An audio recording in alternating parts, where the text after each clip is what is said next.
So good morning. I spent night in the building that you see behind me. This is Bivak Anderspeak at around 1400 meters above sea level. And I'm packing actually, all my stuff is here. Only the sleeping pad is still not deflated. I wanted to say a few words about this because this is the first time that I'm using it. So this is Sea to Summit Camp Plus Self-Inflating sleeping pad. They make it in several different shapes and sizes. I decided to order regular and wide. So it is 65 centimeters width, and the thickness of all of them is 7.5. Officially, I would say it is 7 centimeters. The pad is regular and wide, as I said, and this doesn't make it compact. You will see how it looks when I deflate it. It is with foam inside, and they say that they have removed 40% of it. So there are huge cutouts, channels inside, and when you open the valve, it self-inflates, but it remains quite soft, so you have to blow air inside, but this is really easy, just a few times and it will be fine. I shall show you the valve system. Hopefully you will be able to see. So now it is in the mode where I can fine-tune. If I press here, the air goes out. If I open completely, this is what you do when you start. You will just let the pad self-inflate up to some point, and then you can put this back and blow air in.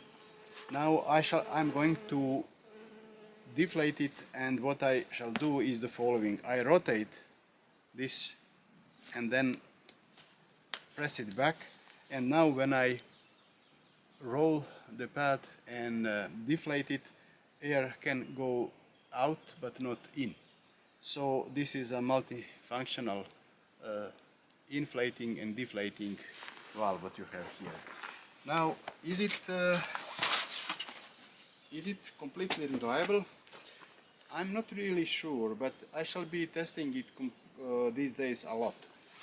Last night when I inflated it, it was of course in this position. I didn't put this cap on, and I'm pretty sure that in the morning the pad was not as firm as it was in the evening. So I'm not sure if it is leaking somewhere, but I shall test it again. I shall be using it these days a lot, and I shall let you know. Next time when I use it, I shall put this cap on like this, and maybe it will behave differently. But again, from what I have seen in the morning, it was a bit deflated. If this remains so, then I shall of course get in touch with the brand. I ordered it from their store in Germany, and I shall see what they say if there is an issue. So I'm going now to deflate it, and I shall show you how it looks when it is completely deflated and packed in the carry bag which I have there.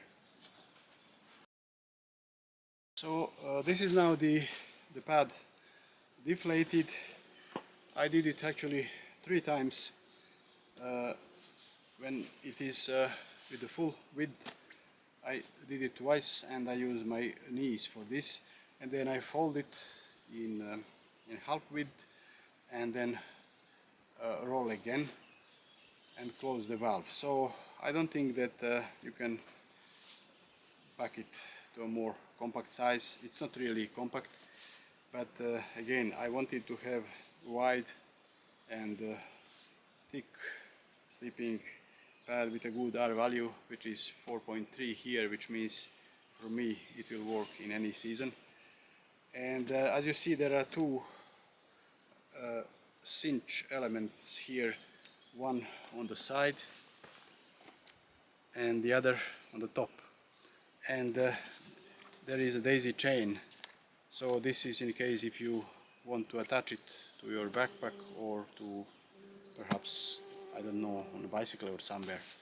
So this is it, you see. There is also a grab pouch here, I would say, call it like that. And that's it. I'm going to pack it to my backpack, and there will be more testing of this sleeping pad these days in some other places here in the Slovenian Alps.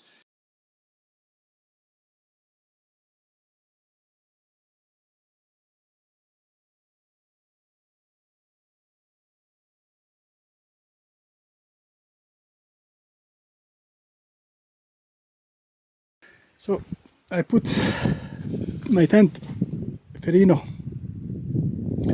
This is Lightent one, very old from Ferrino. They have a new version now.